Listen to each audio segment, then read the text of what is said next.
Chapter 7. Lines Drawn in Fire. Caleb sat in the darkened library of his estate, a glass of scotch in hand, the amber liquid glinting in the flickering firelight. The silence was thick, punctuated only by the crackling of the flames. The quiet should have been soothing, but instead, it seemed to amplify his thoughts that had been churning relentlessly since dinner. He had known Katya would be a challenge. He had sensed it from the moment he saw her. Her strength, her fire, the way she held her own against him with an unflinching gaze. But her defiance went beyond anything he had expected. Unlike so many women before her, she hadn't fallen to her knees or softened under the weight of his wealth, his charm, or his power. She had pushed back, negotiating terms as if she were his equal, as if she could match him at every turn. And somehow, that thrilled him. She had looked him dead in the eye and proposed 1 month. 1 month. As if he were some ordinary man who could be cast aside when she grew tired of him. He couldn't help but admire her audacity, even as he found it laughable. 1 month? No. He thought with a smirk he needed far more time than that. 7 months, even 12, wouldn't be enough to unravel the mystery that was Katya Lushin. She was a puzzle he was determined to solve. Her beauty was only a part of it. Her storm-blue eyes, her dark hair, her graceful, powerful presence that seemed to fill any room she entered. It was her spirit, her relentless fire, that captivated him. He wanted to watch her bend to his will, yes, but he didn't want to break her. He wanted her fire, her strength, her mind, all of it willingly given to him. He was no stranger to conquest. Women had always been drawn to him, and he had learned early how to wield that power. But Katya wasn't like them. She didn't seem entranced by his wealth, his looks, or his lineage. She looked at him as if she saw beyond all that, and the knowledge both fascinated and unsettled him. She was here for reasons he didn't fully understand, reasons that seemed tied to the tarot deck and the ancient threads of destiny they both seemed entangled in. As his thoughts drifted, he found himself reaching for the deck he had brought into his study, a replica of Katya's, one he had acquired in his attempts to understand her world. He shuffled the cards, their weight solid and reassuring in his hands, and he let them fall open before him, wondering if they might reveal anything about the strange connection he felt with her. The card that faced him was the Empress, a symbol of creation, abundance, and power. It spoke of feminine energy, of a force that nurtured and challenged, much like Katya herself. He ran his fingers over the card, feeling the pulse of something ancient, a reminder that his own life was woven with strands of myth and legend he could never fully escape. As he pondered the card, a faint shimmer appeared in the air before him, and he felt a familiar presence, the heat of battle, the thrill of challenge. Ares, the god of war, materialized, his form flickering like a mirage in the firelight. Caleb's jaw clenched as he looked at his uncle, knowing that any visit from Ares meant trouble.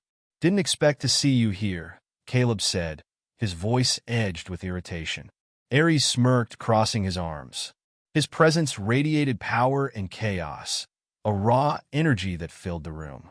"You've gotten yourself into an interesting situation, nephew," he drawled, his voice like steel. "I'm impressed." Caleb raised an eyebrow. "What do you want, Ares?" Ares' eyes gleamed with amusement. "It's not what I want. It's what your father wants. Hades is concerned about your little friend Katya and her guardian angel of a best friend, David." Caleb's hand tightened around the glass. "What about them?" Ares chuckled, a dark, mocking sound. "Katya is no ordinary mortal. I thought you knew that by now. She's the daughter of Zeus." The revelation struck Caleb like a bolt of lightning, his mind reeling. Daughter of Zeus? He had sensed something extraordinary in her, but he hadn't imagined this. It explained the pull he felt, the magnetic energy between them.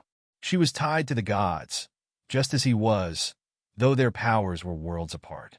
"And her friend David?" Caleb asked, his tone sharper than he intended. "Another god, naturally," Ares replied with a smirk. "He's been playing protector for a long time, watching over her, keeping her safe from threats." Ares leaned forward, his eyes narrowing. "Including threats like you?" Caleb's blood boiled at the suggestion. "I'm no threat to her." "Maybe not yet," Ares replied, his tone taunting. but you carry the darkness of the underworld in your veins. You're the son of Hades. Darkness follows you, whether you like it or not. And Zeus, well, let's just say he's not thrilled about you getting involved with his daughter. Caleb clenched his jaw, fighting the surge of frustration that Ares' words stirred in him. He hated the gods meddling, the way they tried to control and manipulate lives from their lofty thrones. He was nobody's pawn, least of all theirs. He was the master of his own life, his own choices, and he wasn't about to let Zeus or anyone else dictate his decisions. If my father is so concerned, he can tell me himself, Caleb said coldly. Ares chuckled. Oh, he will? But for now, I'm just the messenger. He stepped closer, his gaze hardening. But heed this warning, nephew. If you continue down this path, you're stepping into dangerous territory. The gods don't take kindly to mortals or demigods, interfering with their plans. Caleb smirked, his defiance burning bright. I don't care about their plans. I'm not interested in playing their games. Careful, Caleb, Ares warned, his tone shifting. You may think you're in control, but even the strongest fall when they defy the gods.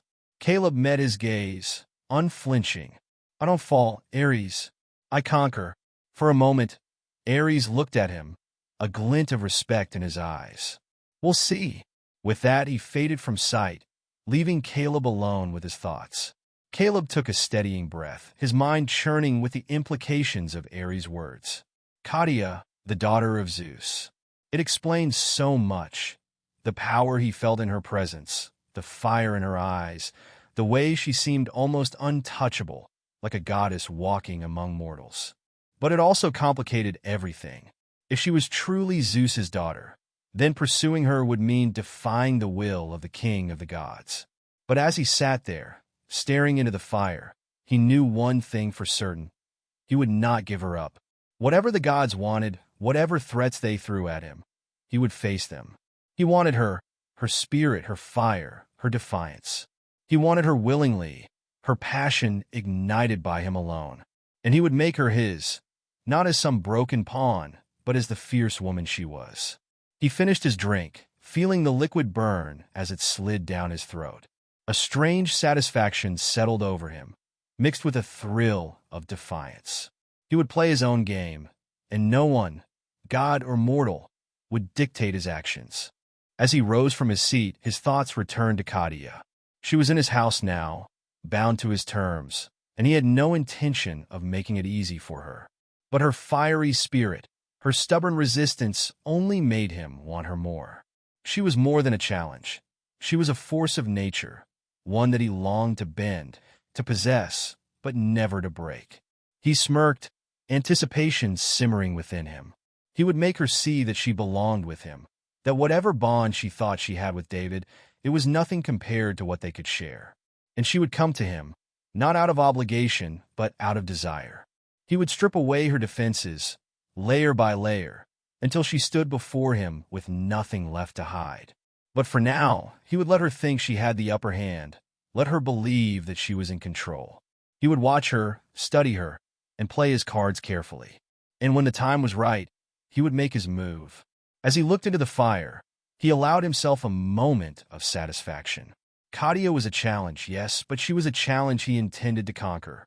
And when he did, she would be his in every way that mattered. But there was a storm brewing on the horizon, a clash of wills, of gods and mortals, of power and desire. And Caleb was ready. He would stand at the center of it, unyielding, for he was the master of his domain. Whatever games the gods thought they were playing, they would soon learn that Caleb Sims played by his own rules. Chapter 8. Whispers of Destiny. As the dinner ended, Katya felt her heart pound with a mixture of anticipation and confusion. Caleb had played his role perfectly, exuding charm and command, his words layered with hidden meanings that left her questioning every glance, every smile. She'd expected him to make a move, to press his advantage, to demand the terms of the deal he had set up so carefully. But instead, he rose from his seat, thanked her for her company, and offered his arm, leading her down the grand corridors of his estate toward her room with the air of a gentleman. When they reached her door, he gave her a respectful nod, his emerald eyes gleaming with something unreadable. "Good night, Katya," he said softly, his voice low and warm. There was a lingering heat in his gaze, but he didn't reach for her, didn't even try to brush his fingers against her hand.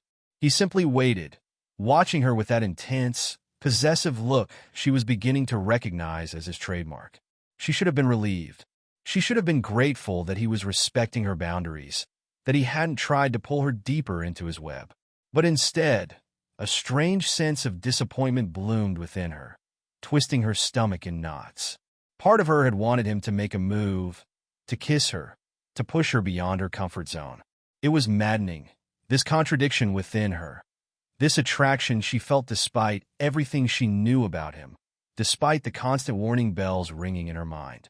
"Good night, Caleb," she replied, her voice steady, masking the turmoil within. He held her gaze for a moment longer before nodding and turning away, his footsteps fading down the hall. She closed her door, leaning against it, her hands trembling. She couldn't make sense of her emotions, the strange blend of relief and regret, the desire and the distrust that seemed to swirl together whenever he was near. With a frustrated sigh, she made her way to the bathroom, hoping a shower would help clear her mind. She stood under the warm water, letting it cascade over her, washing away the tension of the evening. But even as the heat relaxed her muscles, her thoughts remained tangled, her mind drifting back to Caleb's intense gaze, his commanding presence, the way he had looked at her as if she were his. She turned off the water and dried herself, slipping into a soft nightgown she had brought with her, a simple white silk piece that brushed against her skin, a reminder of her own independence, her own control. She wasn't here to please him. She was here to protect her shop, to protect herself. But as she settled onto the bed, a strange urge came over her. She reached for her tarot deck, feeling the familiar weight of the cards in her hands. She knew the answers might be hidden in them, if only she had the courage to ask. She closed her eyes, centering herself, and shuffled the deck, letting her hands flow over the cards as if guided by instinct. When she drew a card, her breath caught. The moon. The card stared back at her, its image a symbol of mystery, deception, and hidden truths. The moon was a warning, a reminder that not everything was as it seemed. It spoke of illusions, of secrets lurking beneath the surface, of a journey into the unknown. She traced her fingers over the card, feeling a sense of foreboding wash over her. The next card she drew was the Tower. Her heart skipped a beat. The Tower represented upheaval, destruction, the breaking down of old structures. It was a card of chaos and revelation, a force that shattered illusions and left nothing untouched. It was as if the cards themselves were telling her that the path she had chosen was one of danger, that her life would never be the same. She placed the cards on her nightstand, lying back against the pillows, her mind filled with questions and doubts. Who was Caleb truly? And what did he want from her? And why did she feel as if the gods themselves were watching her every move, waiting to see what she would do?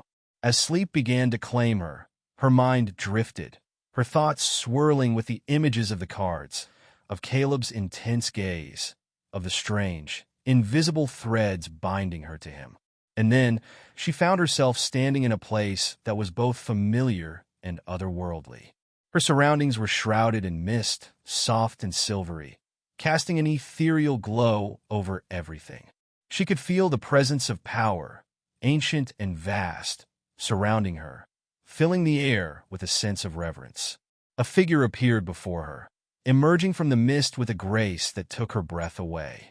He was stunning, with features so perfect, so regal, that he seemed almost unreal. His eyes were the color of storm clouds, sharp and filled with wisdom, his hair dark and gleaming.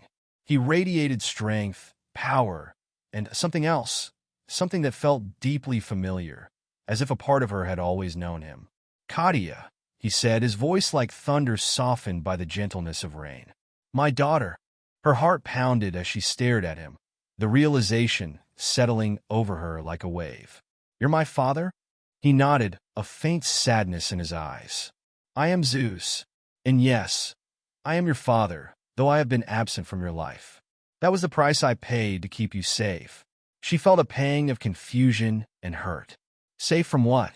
From the dangers of our world, he replied, his gaze heavy with regret. I had to keep my distance, to let you live as a mortal, so that you would be hidden from those who would seek to harm you. But I did not leave you unprotected. She thought of David, the friend who had always been there, who had always watched over her. Her heart clenched as she realized the truth.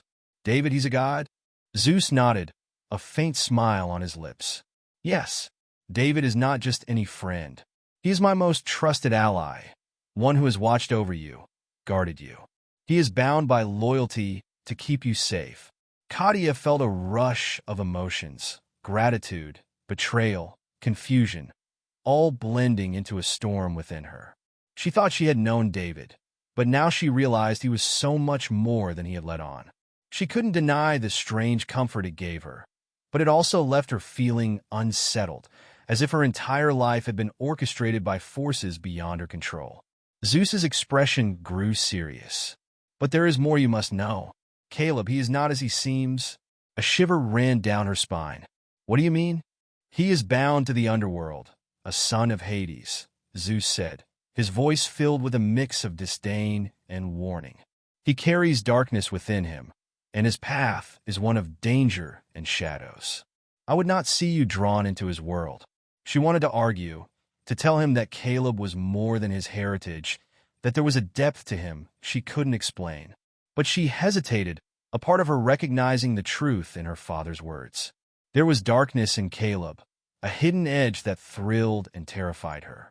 Why am I drawn to him? She asked softly, almost to herself. Zeus's expression softened, a trace of sorrow in his eyes. The fates have woven a thread between you, one that even I cannot sever. But know this. Should you follow this path, there will be consequences. He stepped forward, placing his hand on her shoulder. She felt a surge of warmth, a power coursing through her veins, ancient and potent. I give you a gift, my daughter, a power to protect yourself, to destroy those who would harm you. But know this. The more you use it, the less human you will become. You will grow colder, more like a goddess, less able to feel as mortals do. She felt a weight settle over her, a sense of inevitability.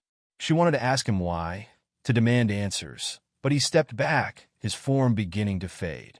Be wary of Caleb, my daughter, he said, his voice echoing through the mist. The path he walks is not one I would wish for you, but I know you have the strength to make your own choices.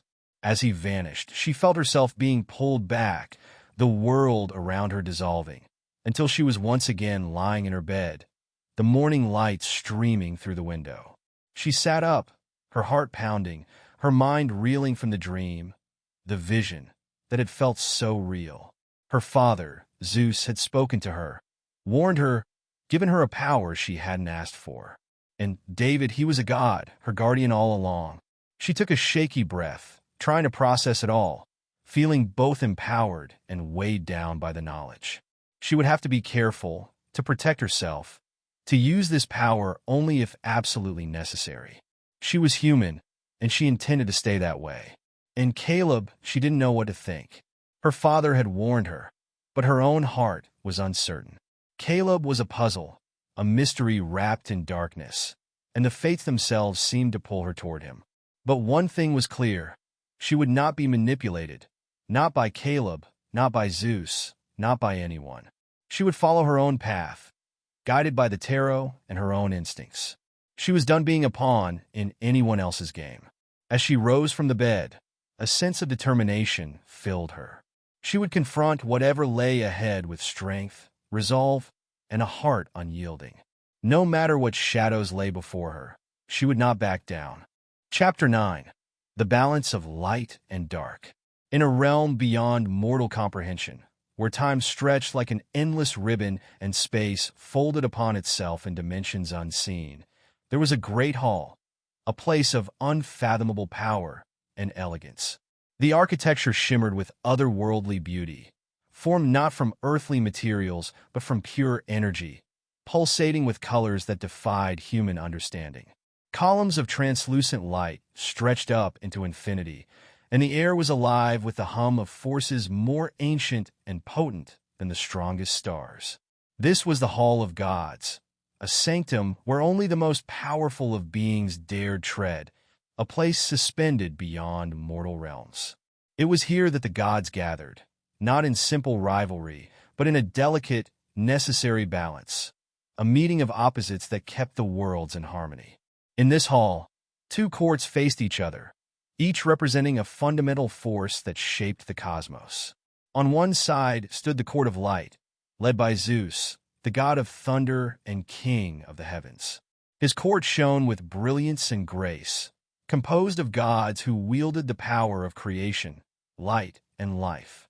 Each god's form was radiant, their presence illuminating the hall, casting away shadows with every step. They represented all that was noble, just, and pure, a force of life that spread across worlds, inspiring hope, creation, and prosperity. Opposite them stood the Court of Dark, ruled by Hades, lord of the underworld. His court did not emanate light, but rather absorbed it, each figure cloaked in darkness, their forms outlined only by the faint, otherworldly glow of their immense power. The Dark Court was composed of gods who wielded the forces of death, transformation, and endings. They were not evil, but rather the counterbalance to the light, for every creation needed an end, and every life a transition. Their purpose was just as vital, as they governed the forces that kept the world in balance, the shadows that tempered the light, the night that balanced the day. Though they were opposites, neither court could exist without the other. Creation required destruction, light required darkness, and life required death. It was a delicate balance that the gods had upheld for eons, a cosmic dance that shaped not only their world, but the countless realms they influenced. But the gods, despite their power, were prone to ambition, pride, and rivalry. And none were more competitive than Zeus and Hades, the two brothers who held opposing realms, yet shared a fierce desire to prove their superiority. It was during one such gathering, millennia ago, that Zeus, in his boundless pride, made a wager with Hades, a challenge that would forever alter the course of fate. "Brother," Zeus had declared, his voice echoing through the hall, charged with the authority of the heavens. "You claim that darkness is as essential as light, that death holds as much power as life. Yet look at the mortal realms. They fear your domain, while they revere mine. Creation is eternal. Death is but a fleeting shadow." Hades, unruffled, had met his brother's gaze with a quiet intensity. "You misunderstand Zeus. Mortals do not fear death. They fear the unknown. Darkness brings understanding as much as light. Shadows teach mortals their true selves, reveal the nature of their hearts. Without darkness, light is hollow." Zeus had laughed, a booming sound filled with derision. "Then prove it. If you believe that darkness can shape a mortal's fate as profoundly as the light, let us test it. A wager, brother. We each will choose a mortal, a champion. We will see whose influence is stronger, whose champion will survive, conquer, and thrive." Hades had narrowed his eyes, his lips curling into a faint, knowing smile. "Very well, but know this, Zeus. Even you cannot foresee the consequences of playing with mortal lives." And so, the bet had been struck, a challenge between light and dark. Each god would select a mortal to influence, a chosen one to carry their essence and shape the fate of their world. But what neither Zeus nor Hades realized was that their wager was not as secret as they thought. The Fates, three ancient beings who presided over destiny itself, had heard their words, their plan, and had seen the threads of possibility that would unfold from this reckless game. The Fates were beyond light and dark, beyond the rivalries of the gods. They served only one purpose: to maintain the balance, the harmony of all existence. They had foreseen the danger of the wager, the way it could tip the scales and plunge all worlds into chaos. And so, unseen by the gods, the Fates began to weave a new plan, a countermeasure to protect the balance, to ensure that no single force would dominate. They would allow Zeus and Hades to choose their champions, but they would ensure that these chosen mortals were not pawns but keys, vessels for something greater. The fates wove threads of destiny that would bind these champions together, connecting them in ways that transcended time and space, heart and mind. They would become symbols of light and dark, not to conquer one another, but to merge, to bring balance to the world and the realms beyond. For in unity, light and dark found true strength, and the fates would see this balance preserved. The chosen mortals would not know of their purpose, of their role in the ancient battle between the gods. They would live as humans, unaware of the divine powers that shaped their lives, until the time came when they would have to face their true natures, to embrace both the light and the dark within themselves. And so, the fates waited, watching as the gods selected their champions, weaving threads of destiny that would bring these mortals together in a way that neither Zeus nor Hades could predict. They waited, knowing that in time, the champions would be drawn together, bound by forces beyond their understanding, set on a path that would determine the fate of worlds. In the present day, within the Hall of Gods, Zeus and Hades stood on opposite sides of the chamber, each brooding over the path their chosen champions had taken. They had watched with growing unease as Katya and Caleb's lives had intertwined, their attraction undeniable, their bond powerful. Hades's gaze was dark and thoughtful, his mind turning over possibilities. He could feel the pull between his son and Zeus's daughter, a magnetic force neither of them could resist. And while he feared for Caleb, he knew his son's strength, his determination to carve his own path. He was a son of the underworld, after all, unyielding and proud. Zeus, however, was more restless. He knew Katya's stubborn spirit, her independence. She was his daughter, filled with a strength and defiance he both admired and worried over. He had warned her, tried to keep her safe, but the fates had bound her path to Caleb's, and he could feel the inexorable draw that was pulling her closer to the underworld, to the darkness that lurked within Caleb's soul. They were both afraid, not of each other, but of the unknown future that lay before their children. For the wager had grown beyond their control, becoming something neither of them could manipulate.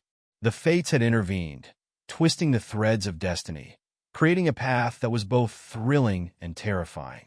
Zeus and Hades, once the greatest of rivals, now found themselves bound by a common dread, the possibility that their wager, their pride, could lead to the destruction of all they held dear. But still, the brothers held their ground, refusing to abandon their chosen paths. Hades believed that Caleb's darkness would ultimately be a force for balance, a strength that would shape him into something greater than either light or dark alone. And Zeus, though he feared the shadows, trusted that Katya's light would prevail, that her strength would lead her to victory, whatever form that might take. Neither god could see the full picture, for the fates had ensured that their plans would remain hidden. Only the fates knew the truth, that Katya and Caleb were not simply champions but keys, beings who embodied both light and dark, whose union would bring a balance that neither court could foresee. For in this divine game, there were no winners or losers, only the balance, the eternal harmony that governed all things. And Katya and Caleb were the ones who would bring that balance, not by defeating each other, but by embracing the forces within themselves, by uniting in ways that neither Zeus nor Hades could comprehend. Back on Earth, in the mortal realm, Katya woke in her bed, the faint remnants of her dream lingering in her mind. She felt a strange ache in her chest, a sense of loss, as if she had glimpsed a truth just out of reach. She remembered her father's warning, the sense of both light and darkness that had filled the dream. And most of all, she remembered his face, his sadness, and the strange feeling of destiny that wrapped around her like an invisible thread. She didn't fully understand it, but she knew that her life was not her own, that forces beyond her control were pulling her towards something larger, something ancient and powerful. She thought of Caleb, of the strange, magnetic draw between them, and she wondered if he felt it too, if he sensed the path that lay before them. In her heart, she felt a resolve harden. She would not be a pawn, not for the gods, not for Caleb, not for anyone.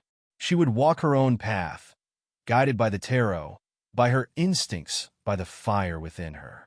But as she sat there in the quiet morning light, a strange fear crept into her heart, a fear that no matter how much she resisted, fate would find a way to bind her to Caleb, to the darkness he represented, and to the light that burned within her. And as much as she wanted to deny it, a part of her longed to see where this path would lead. Because deep down, she knew she and Caleb were bound, two forces caught in a dance as old as the universe itself, a balance that would shape the world in ways they could not yet understand. Chapter 10. The Lover's Dilemma. Katya returned to her shop with a sense of urgency, her thoughts a storm of confusion and defiance. The warnings from her father echoed in her mind, but they only fueled her desire for answers. She had spent her whole life trusting David, believing him to be her friend and protector. Now, knowing he was a god and her father's appointed guardian, her trust was tinged with betrayal. When she entered the back room, she found David waiting, his normally calm expression shadowed with concern. He looked up as she approached, his eyes filled with a mixture of guilt and affection. "Katya," he said, his voice soft yet steady. "I knew you'd come back." Her gaze hardened. "You don't get to act like you know me, David. You've been hiding things from me my whole life. Everything I thought I knew was a lie, wasn't it?" He sighed, running a hand through his golden hair. "It wasn't a lie, Katya. My feelings for you, my loyalty, they're real. But there are things about who I am, who you are, that I couldn't reveal. It was safer that way. Safer." She crossed her arms, anger simmering beneath the surface. "Safer for whom? You or me?" He looked away, the guilt in his eyes deepening. "For you. Your father didn't want you entangled in the lives of the gods. He wanted you to have a normal life, free from our burdens.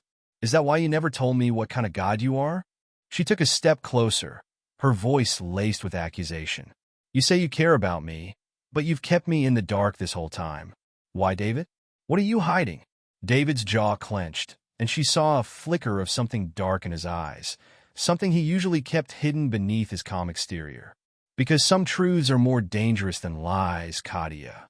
Knowing what kind of god I am wouldn't change anything. It would only put you at risk. And as much as you may hate me right now, I would do anything to keep you safe." She took another step forward, her gaze fierce. "I deserve the truth, David. No more secrets." He hesitated, his eyes filled with a mixture of sadness and regret. "If I told you, you'd see me differently. You'd see everything differently. And you might not like what you find." A bitter laugh escaped her. "Maybe I won't, but at least I'd know who my friend really is." He reached out as if to touch her, then stopped himself, his hand hovering between them. "I'm not just your friend, Katya. I was placed in your life by your father. Yes, but my loyalty to you goes beyond duty. I've watched over you, guided you, protected you because I care about you. More than I should, perhaps." Her breath caught, and she felt a flicker of confusion, of longing and resentment tangled together. "So, all these years, you were waiting in the shadows? Pretending to be mortal, playing the part of my friend?" No, his voice was soft, but filled with conviction. "I was being myself. The part of me that cares for you, that wants to protect you. That's real. And whether or not you understand it, that's the truth." She shook her head, the betrayal still stinging. "I don't know what to believe anymore." He looked at her, his gaze filled with a deep, unspoken sadness. "You don't have to believe anything right now. Just know that I'll always be here, Katya. Whether you trust me or not, whether you forgive me or not, I'll protect you, even from yourself if I have to." For a moment, they stood in silence, the weight of everything unspoken hanging between them. She wanted to hate him, to reject his words, but a part of her still felt the old bond, the loyalty and affection they had shared. Yet now, it was tainted with secrets, with a betrayal she couldn't ignore. "Goodbye, David," she said finally, her voice cold. "For now, at least." As she turned to leave, she heard him call after her, his voice filled with a quiet desperation. "Be careful with Caleb, Katya. He's more dangerous than you realize." When she returned to Caleb's estate that evening, her emotions were raw, her mind reeling with questions she couldn't answer. She was angry, betrayed, but beneath the anger was a flicker of something else. Something that pulled her toward Caleb despite everything, a force she couldn't resist. She entered her room to find the dress he had chosen for her, a dark, midnight blue gown that shimmered in the dim light, bold and elegant, with a low neckline and fitted silhouette that exuded both confidence and vulnerability. She slipped into it, adjusting the fabric, feeling the power it seemed to imbue in her. She wasn't here to be controlled, but she would use every tool he offered to match his power. When she entered the dining hall, Caleb was already there, his dark hair perfectly styled, his emerald eyes gleaming as he watched her approach. She saw the satisfaction in his gaze, the way he took in every detail of her appearance with an appreciation that was as possessive as it was admiring. "You look stunning," he said softly, his voice like a caress, his gaze never leaving her. She arched an eyebrow, meeting his gaze with a defiant spark. "Is that what you wanted? To dress me up like a doll? To parade me around on your terms?" He smirked, unbothered by her challenge. "No, Katya. I wanted to see you embrace your own power. I don't care for dolls. I care for fire, and I can see it burning within you." They sat down, and the tension between them was thick, electric. Every glance, every word was charged with an intensity that left her both exhilarated and unnerved. She was drawn to him, despite her father's warning, despite David's concern. There was something magnetic about him, something dark and irresistible that called to her in ways she didn't fully understand. "Why are you so intent on control, Caleb?" she asked, her voice low, challenging. "What are you afraid of losing?" His smirk faded, replaced by a look of quiet contemplation. "Control is not about fear, Katya. It's about knowing your own power, mastering it, bending it to your will. It's about owning every part of your world, including those who step into it." "So, I'm just another piece of your world to conquer?" she replied, her tone sharp, defiant. "No," he said, his gaze darkening, his voice filled with a raw honesty that took her by surprise. "You're the one piece I can't conquer. You're the one challenge I can't master, and that's why I want you. Not to break you, but to see you unbound, powerful, fierce. And to make you mine." A shiver ran down her spine at his words, the raw desire in his voice, both thrilling and terrifying. She felt herself drawn to him, her pulse quickening, her mind fighting against the allure of his presence. "And what if I don't want to be yours?" she asked, her voice softer now, the defiance tinged with something else, something vulnerable.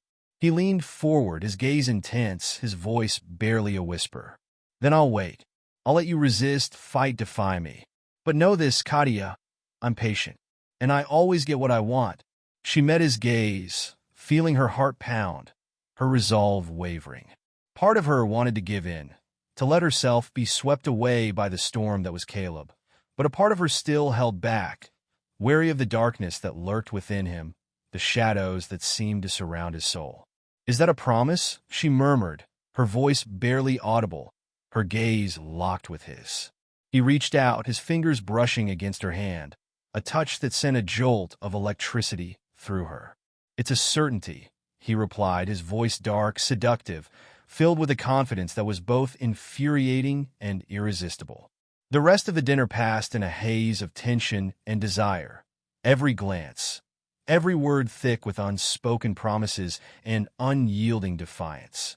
She was caught in a battle, not just with Caleb, but with herself, torn between her attraction to him and the warnings that echoed in her mind.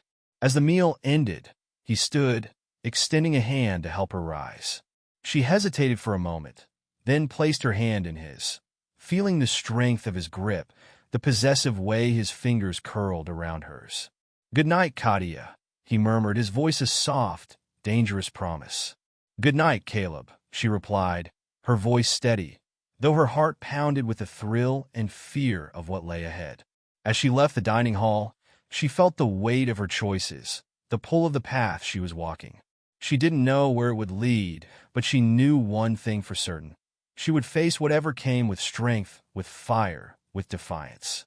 And as she walked back to her room, the words of the tarot echoed in her mind, a reminder of the card that had guided her path. The Lovers. It was a card of choice, of connection, of a path that led in two directions. She was bound to Caleb, drawn to him by forces she couldn't explain, but she would choose her own fate. She would not be controlled, not by the gods, not by Caleb, not by anyone. But as she closed the door to her room, her heart still racing, she couldn't shake the feeling that her choices were already weaving a path she could no longer escape. A path that would bind her to Caleb in ways she could not yet understand, in a bond that went beyond desire, beyond power, beyond anything she had ever known. Chapter 11. The Hanged Man. Caleb leaned back in his leather chair, his gaze fixed on the view from his office window, a vast expanse of the estate stretching below him. A part of him reveled in the sheer magnitude of his domain. His life had been meticulously crafted, each piece falling exactly where he wanted it. Yet, here he was, faced with a woman who resisted every attempt he made to bring her into his world fully. And the more she resisted, the more he wanted her.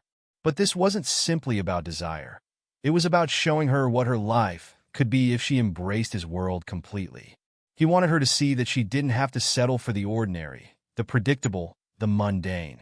He could give her a life of luxury, influence, and most enticing of all, power. Power she didn't even realize she held within her. He wanted her as an equal, as a force beside him, not just as someone to control, but as someone to match his own strength and ambitions. She was fire, and he intended to let it burn, but only within the walls of his carefully built world. Caleb pressed a button on his desk, summoning Johns, his assistant, a quiet genius who handled everything from his business ventures to legal matters, and who had proven himself invaluable time and time again.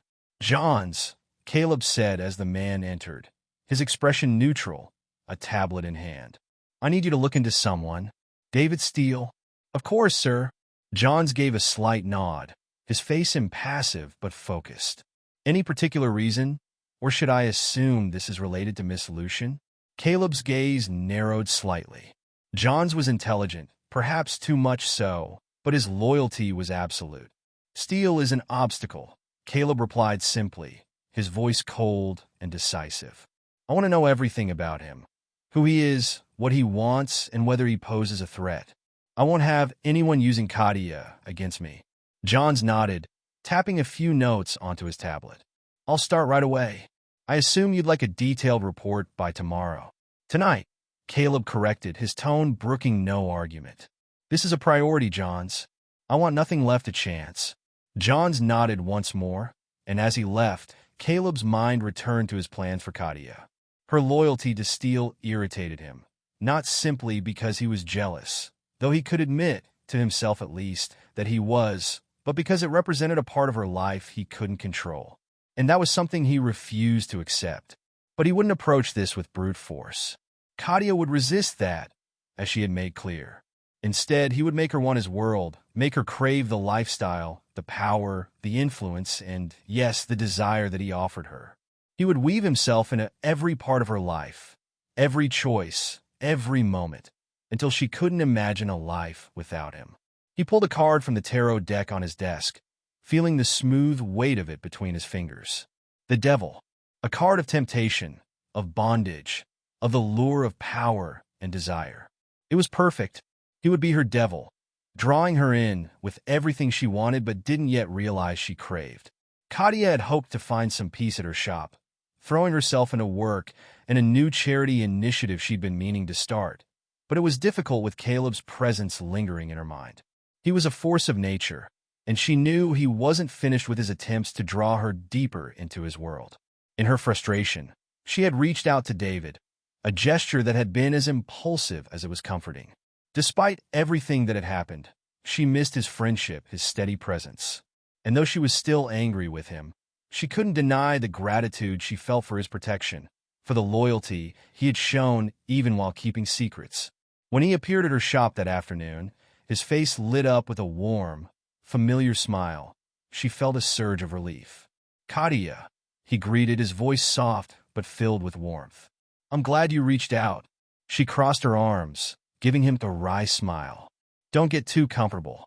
I'm still not entirely forgiving you for keeping things from me." He chuckled softly. "Fair enough. but I'll take whatever chance I can get to make things right. They spoke for a while, slipping back into the comfortable rhythm they had always shared, the tension easing with every word. Finally, as they laughed over an old memory, David leaned forward, his expression turning serious. Katya, there's a dinner with some friends tonight. I think it'd be good for you to join us. A chance to reconnect, to clear your mind. She hesitated, the thought of a normal evening, away from Caleb's intense demands and the mounting pressure of her life, was appealing. But part of her wondered if Caleb would approve. Then again, she reminded herself she wasn't here to cater to his expectations. She was her own person, and she would do as she pleased. All right, she agreed, her resolve firm. I'll come. Caleb heard about her plans that evening, and his blood simmered with a mixture of anger and jealousy. Steele. Of course it was him. He didn't trust the god's intentions, not for a second. And the thought of Katya spending time with him, choosing his company over Caleb's, gnawed at him in a way he couldn't ignore. By the time Johns entered his office that night, Caleb's resolve had hardened. What did you find? He asked, his tone clipped. Johns handed him a tablet, his expression impassive. David Steele comes from an exceptionally old family, with wealth nearly as extensive as your own. He's well-connected, intelligent, and capable in ways that go beyond the ordinary. He's invested in numerous ventures that cross paths with your own, but none have ever competed directly. It's almost as if he's been intentionally staying out of your way. Caleb's jaw tightened. So he's capable of more than he lets on? Very much so, Johns confirmed. It would be wise to keep an eye on him. He doesn't operate like any of your usual competitors.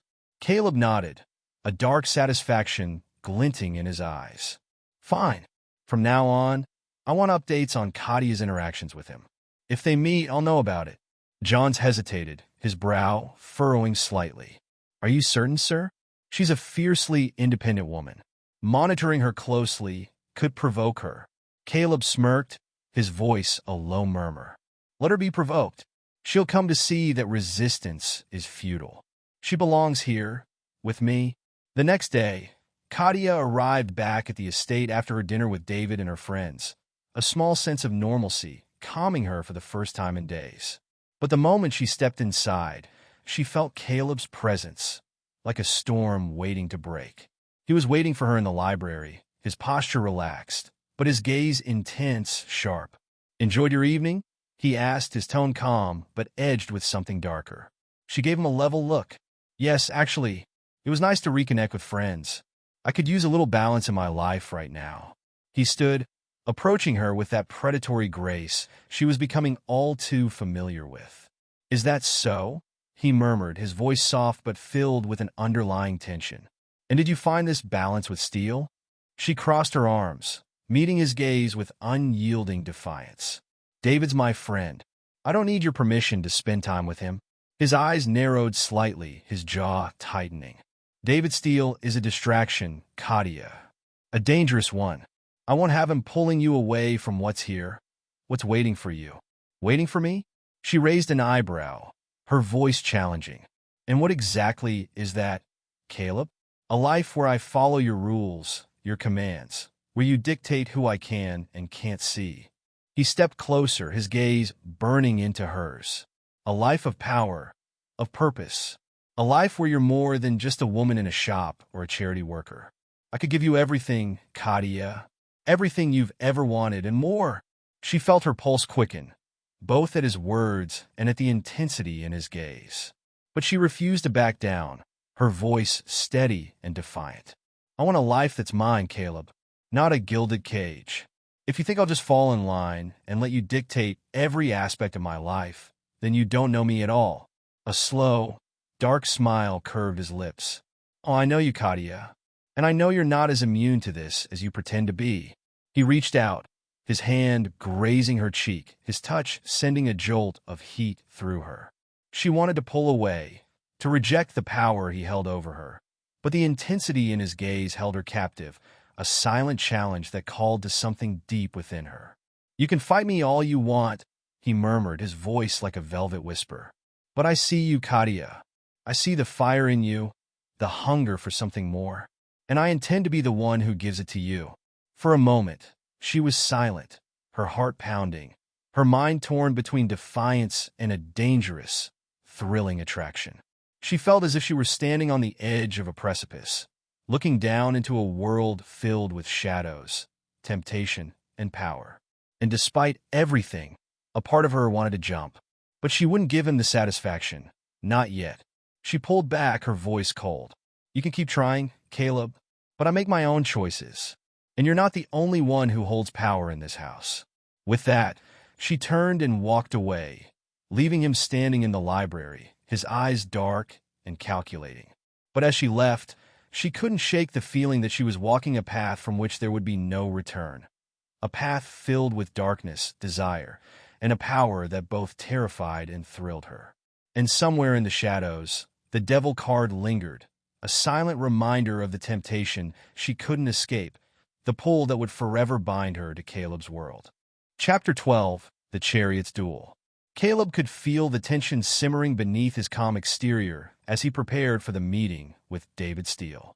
The chariot, a card of force, control, and a relentless drive toward one's goals, resonated within him today, its energy urging him forward, reminding him of the stakes he now faced.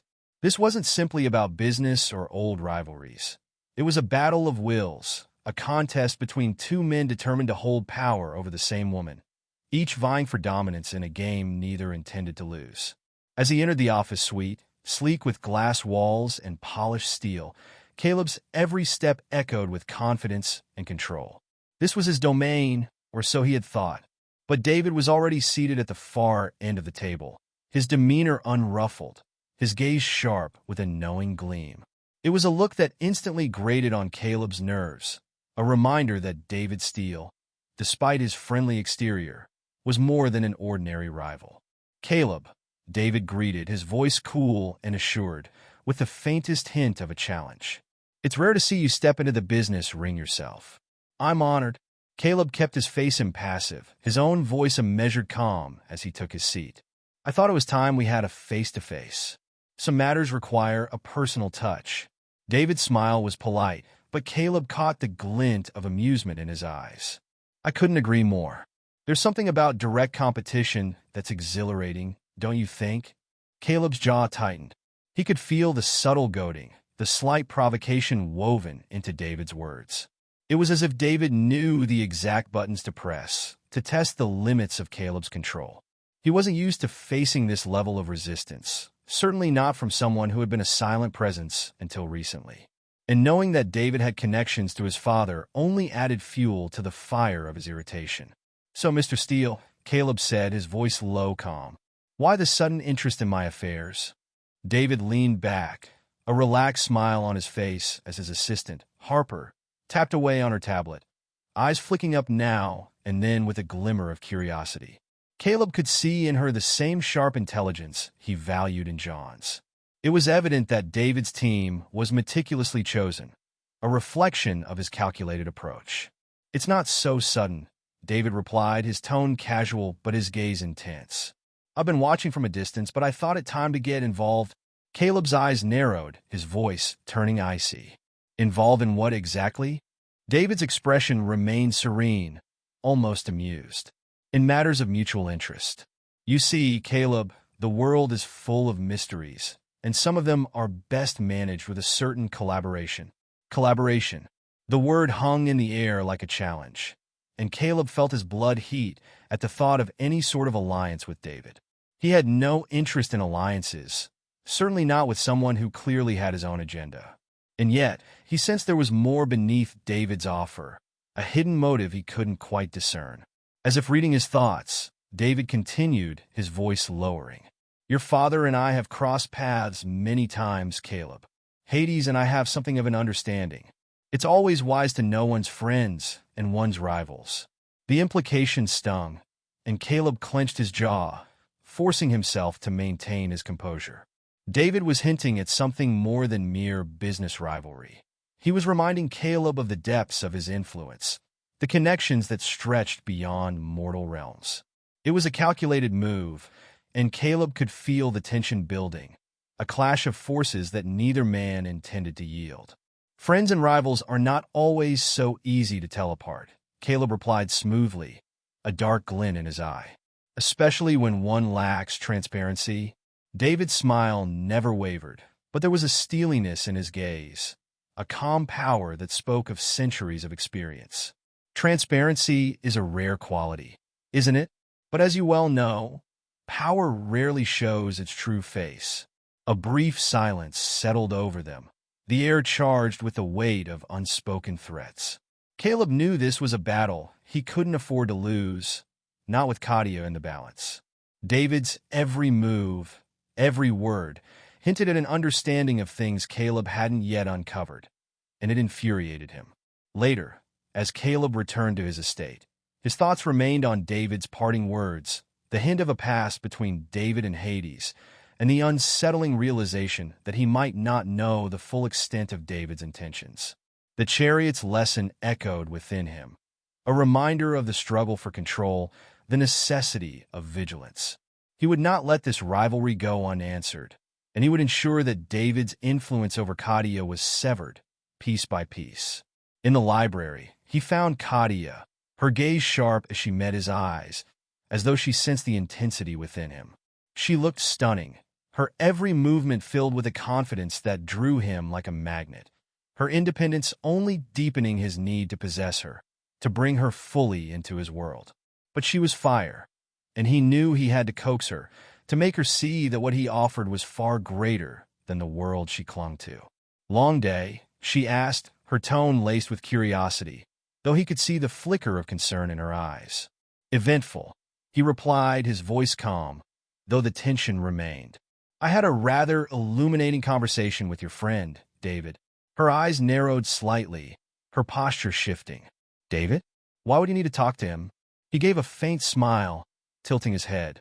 "Business, of course, though I'm beginning to wonder if his interests go beyond simple friendship." She bristled, crossing her arms, her gaze defiant. "David is a good friend, Caleb. He's been there for me long, before you ever showed up." Caleb's smile darkened, his voice lowering. "Perhaps, but some friendships are built on secrets, Katya, and I don't intend to let anyone keep secrets from me." She met his gaze, her defiance flaring, and he could feel the thrill of the challenge between them, the pull of her resistance like a fire in his veins. "You don't get to decide who I keep in my life," she replied, her voice steady, though he could see the hint of doubt in her eyes. "I make my own choices." A smirk played on his lips. "Oh, I know that, and I respect your independence, Katya. But you should know by now that I don't take kindly to interference." Her eyes narrowed, her tone sharpening. "Interference? Is that what you call someone caring about me?" "No," he murmured, his gaze softening, though the intensity remained. "I call it competition, and I don't lose, Katya." She held her ground, but he could see the flicker of uncertainty, the pull between them shifting into something deeper, something that went beyond mere attraction. He wanted her, not just in body but in spirit, and he was prepared to lead her down a path she couldn't ignore, a path that would make her question everything she thought she wanted. "Is that why you're here?" she asked finally, her voice laced with a mixture of challenge and something softer. "To prove you can win?" "I'm here," he said, his voice lowering to a whisper, "because I want you to see the power within you, to understand that you're capable of so much more than you know. I'm offering you a world that is yours to control, if you're willing to claim it." For a moment, she was silent, her gaze locked with his, and he could see the war within her, the conflict between her desire and her pride, her loyalty and her independence. She wanted what he offered, even if she couldn't admit it, and he knew that it was only a matter of time before she surrendered to the allure of his world. "You think you can control me, Caleb?" she murmured, her voice filled with defiance, though her eyes held a spark of curiosity, of intrigue. "No," he replied, his voice soft but filled with a dark promise. "I think I can show you a part of yourself you've never known, a power that's been waiting within you. And when you see it, you'll understand that this world, this life, was always meant for you."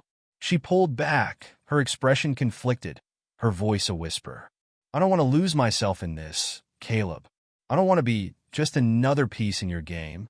He reached out, his hand grazing her cheek, his touch sending a jolt through her that she couldn't ignore. "You're not a piece, Katya.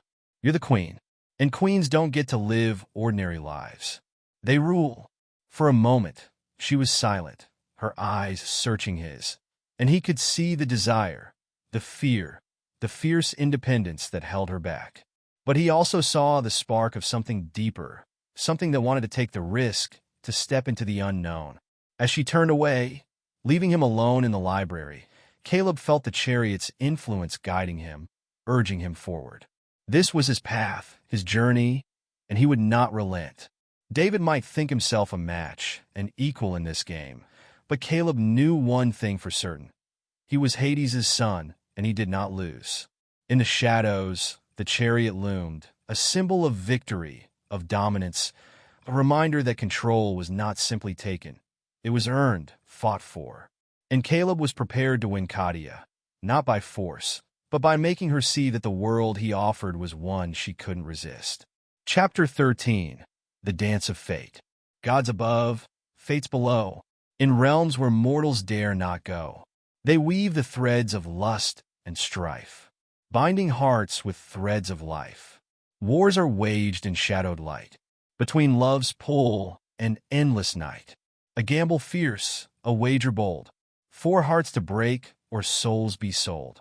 Fates watch with eyes of ageless grace, as gods play mortals in their chase. Desire fierce and tempers high, in passion's dance both burn and fly. Yet tangled webs of love and hate will leave them bound, a twisted fate. A choice remains, a truth to learn. In the fire's heat, will they burn? The evening was electric, a symphony of whispers and glances, a gathering of elegance and power set within the opulent ballroom of an ancient estate. Caleb had invited Katya to the event with little explanation, hinting only that it was a night she wouldn't soon forget. And as she entered the ballroom, she realized he was right. The auction was filled with patrons whose presence felt more supernatural than mortal, each guest shrouded in an air of mystery and power that made the atmosphere hum with intensity. The evening was one of glamour and decadence, a display of wealth and status that went far beyond earthly realms. Caleb was beside her, impeccably dressed, his gaze smoldering as he watched her take in the scene. She wore a gown of deep crimson that hugged her curves, its rich fabric catching the light, making her look as though she were aflame. And Caleb, dark and possessive, was very much the flame keeper. "Quite the gathering, isn't it?" he murmured, his voice low as he leaned close, his breath warm against her ear. She suppressed a shiver, trying to maintain her composure. "A bit grand for an auction, don't you think?" "Nothing's too grand in my world, Katya," he replied smoothly. "Especially not for you." She cast him a sidelong glance, sensing the intent behind his words, the subtle promise that glimmered in his gaze. But she wouldn't be drawn in so easily, not when he was clearly trying to assert his control. "Careful," she replied, her voice laced with defiance. "I'm not as easily impressed as some of these guests." He smirked, his gaze sweeping over her with a possessive intensity. "I don't need to impress you, Katya. I intend to show you exactly what you're missing."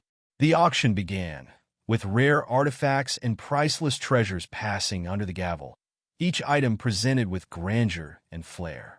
But Caleb seemed uninterested in the proceedings, his attention focused entirely on Katya, his gaze tracing the line of her shoulders, the curve of her neck. She could feel the weight of his stare, the unspoken challenge in his every glance, and it made her heart race. As the evening progressed, Caleb leaned in, his voice soft yet laced with command. "Come with me." She arched an eyebrow, her curiosity piqued. "Where?" "You'll see," he replied, his hand settling on her waist as he guided her through the crowd, past the opulence and power of the guests around them, to a secluded alcove draped in shadow. Once they were alone, Caleb turned to her, his gaze fierce and unyielding. "You've been resisting me, Katya. But tonight, I'm done with resistance."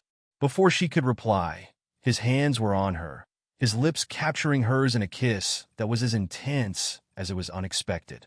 It was a kiss that spoke of possession, of desire, of the burning need that had simmered between them since they'd first met.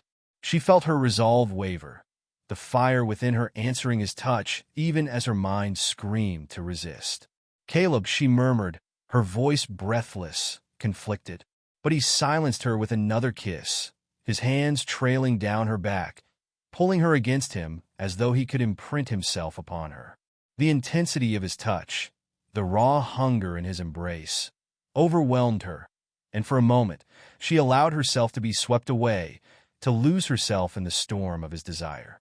The world around them faded, leaving only the two of them locked in a dance of fire and shadow, passion and defiance. She could feel the power in him, the strength of his will, and it ignited something within her, a desire that she had tried so hard to deny. "Why do you fight this?" he murmured, his lips brushing against her neck. "You know you want this as much as I do." She pulled back, her eyes fierce. "Because I won't be controlled, Caleb. I won't be another conquest for you to claim." His gaze darkened, his voice a whisper. "You're not a conquest, Katya. You're the only one who can match me." Their gazes locked, the intensity between them thick with both passion and challenge, an unspoken battle that neither was willing to yield. And just as she felt herself drawn back into his embrace, the air around them shifted, a strange stillness descending like a veil. A faint shimmer appeared in the darkness, the atmosphere thickening with a sense of ancient power. And before they could react, three figures materialized, their forms both ethereal and commanding. The fates had arrived. They stood like statues, ageless and formidable, each one exuding an air of authority that went beyond mortal comprehension. The eldest, her hair silver and her eyes deep with wisdom, regarded Caleb and Katya with a mixture of curiosity and foreboding. "Caleb Sims," she intoned, her voice echoing as though it came from a distance, and Katya Lucian. "You play with forces you do not fully understand." Caleb straightened, his gaze unyielding even in the presence of the fates. "We are not here to play," he replied, his voice steady. The second fate, her face ageless and her eyes piercing, looked at Katya with something almost like pity. "You are more entwined than you know, and the path you walk is not one of simple lust or power. It is a path of destiny, one woven long before you were born." Katya felt a chill run down her spine, her heart pounding as she tried to process their words. "Why are you here?" she asked, her voice steady despite the turmoil within her. The youngest fate, her features delicate but her gaze intense, stepped forward. "Because the threads of your fate have shifted. Your lives are bound by forces beyond mortal comprehension, but your choices shape the outcome." Caleb's jaw tightened, his gaze defiant. "We are not bound by fate. I make my own choices." The eldest fate smiled a sad, knowing smile. "Ah, but even the gods are bound by fate, Caleb. And you, as Hades' son, should know that better than most." She turned to Katya, her gaze softening. "Katya, daughter of Zeus, you are not merely mortal. You are a key, a force of balance, one whose power has yet to be fully realized. But be warned, every choice you make draws you closer to the truth of who you are and what you must become." Katya felt her heart race, her mind reeling. She had suspected her life was bound to forces beyond her understanding, but to hear it from the fates themselves was overwhelming. "And what is it that I must become?" she asked, her voice barely a whisper. The eldest fate looked at her with a solemn expression. "You are a bridge, Katya, a union of light and dark, life and death. You have the power to unite these forces, to bring balance where others would sow chaos. But to do so, you must embrace both sides of yourself. You must allow yourself to love, to fight, to fall, and rise again." As the fates faded, leaving only the lingering sense of destiny in their wake, Katya turned to Caleb, her heart racing, her mind filled with questions and doubts. But one thing was clear. Their connection was not a mere accident, not a passing fancy. It was a bond forged by forces beyond their control, a destiny that neither of them could escape. Caleb stepped closer, his gaze intense, his voice soft but filled with conviction. "I don't care what the fates say, Katya. This us is real, and I will not let them dictate how this ends." She looked up at him, her heart pounding, her resolve weakening in the face of his determination. She was caught in the pull of two worlds, of light and dark, of freedom and destiny. But she couldn't deny the desire that burned within her, the need to see where this path would lead. And as Caleb's lips met hers once more, the fire between them ignited anew, a dance of passion and defiance, a promise that, no matter the cost, they would face this fate together. Chapter 14, Secrets and Seductions. The air felt thick as they returned to the auction, a charged atmosphere crackling between Caleb and Katya. The fate's visit had left them both reeling, a haunting reminder that forces beyond their control were shaping their every step. Yet, even as the mysterious encounter lingered in their minds, they both felt an unspoken pull toward one another, a desire that seemed impossible to resist, a temptation that defied reason. But there was more at stake here than lust or fate. Caleb's search for Katya had begun long before their worlds had collided, before he had laid eyes on her and felt the spark of something primal stir within him. He had needed something from her, answers she alone could provide. He hadn't realized she would become a challenge, a woman who would see through his power and push back with her own fierce independence. But he was drawn to her not only because of the threads of fate, but because she held a key, an answer he was still trying to uncover. Caleb glanced at her as they stepped back into the opulent ballroom, his mind clouded with questions. Why had he, with his power and heritage, felt the pull to seek her out? What was it about her that called to something deep within him? He could read the tarot as easily as he breathed, channeling its messages from his connection to his father's realm. Yet when he read for Katya, the cards spoke in riddles, their meaning elusive. It was as if she were a mirror he could not fully see himself in, her reflections scattered yet essential. As they moved through the crowd, his thoughts were interrupted by the sudden appearance of two women who seemed to part the crowd like royalty. Hera and Athena, both stunningly beautiful and exuding an aura of control and allure, stood before them. Their beauty was unearthly, a power that seemed woven into their very being, their every move drawing the eyes of everyone in the room. Katya felt an uncomfortable pang as she looked at them, a sense of inadequacy stirring despite herself. She knew she was attractive, but these women were goddesses, figures of divine elegance and beauty she could hardly hope to match. Hera, queenly and poised, approached Caleb first, her eyes warm and welcoming, but with a predatory glint that did not escape Katya. Hera's gaze lingered on Caleb, her lips curving into a seductive smile as her fingers reached out to lightly graze his arm. "Caleb," she murmured, her voice like honey laced with steel. "It's been far too long. I see you found yourself an intriguing companion." Katya felt a twist of jealousy as Hera's attention on Caleb became almost possessive, her tone familiar and her gaze lingering far too long for comfort. Caleb, for his part, was cordial, though Katya sensed a tension beneath his polished surface, a subtle bracing against Hera's presence. "Hera," Caleb replied smoothly, though his tone held an edge of distance. "I wasn't expecting to see you here tonight." "Oh, but auctions are such a thrill, don't you think?" Hera replied, her eyes glinting with amusement as she looked Caleb up and down. "Besides, when I heard you'd be here, I couldn't resist. You always did bring excitement wherever you went." Katya's discomfort deepened as Hera's words hung in the air, layered with implication.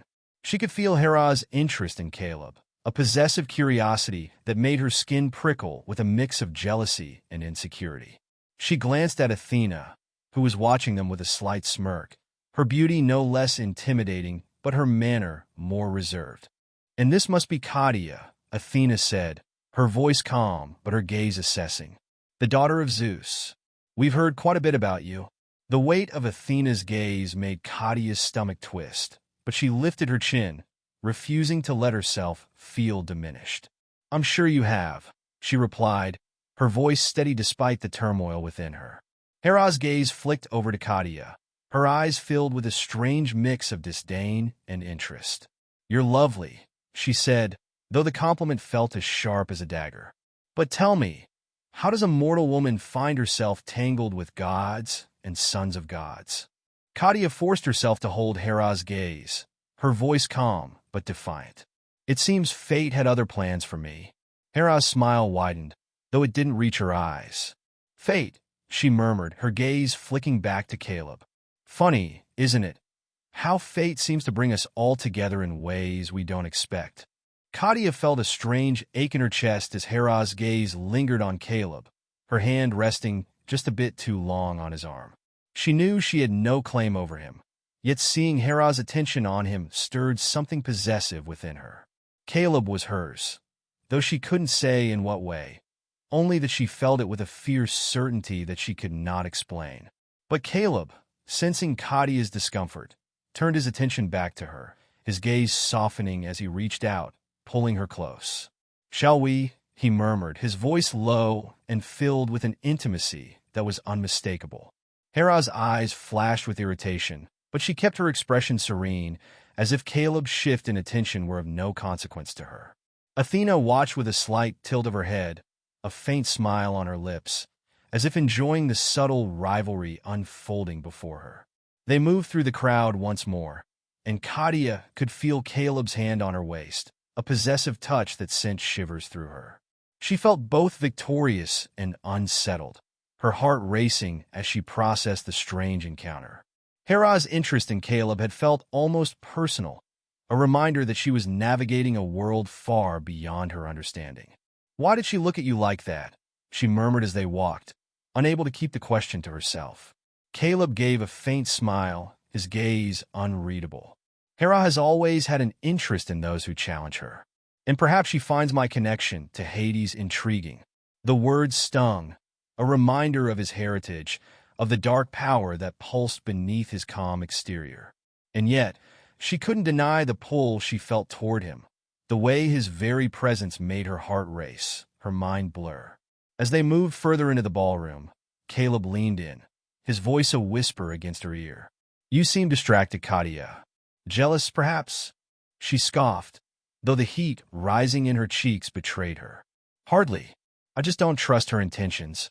He chuckled softly, his fingers trailing along her waist, sending sparks through her body. "Nor should you. But I have no interest in Hera. Not when I have you here, in my arms."